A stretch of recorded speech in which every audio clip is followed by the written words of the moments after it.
Is women preaching biblical? Exploring scripture for answers. The question of whether women should preach in church is a topic of much debate within Christian communities.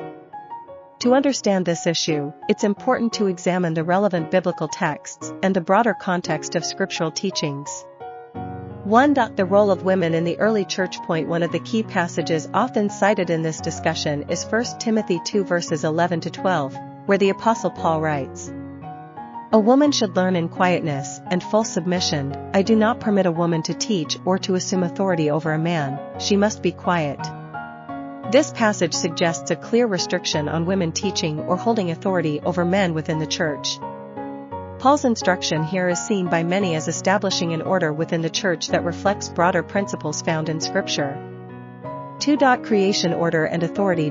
Paul's rationale for this directive is grounded in the creation order, as he explains in 1 Timothy 2 verses 13 to 14, "For Adam was formed first, then Eve. And Adam was not the one deceived, it was the woman who was deceived and became a sinner." By referring to the creation order and the events of the fall, Paul emphasizes a theological foundation for male leadership in the church.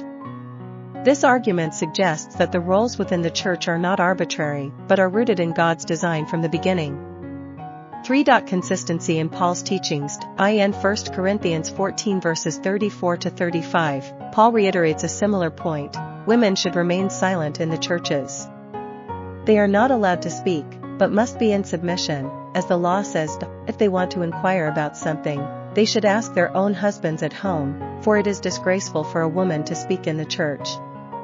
Again, Paul emphasizes the importance of order and submission, instructing women to remain silent during church gatherings.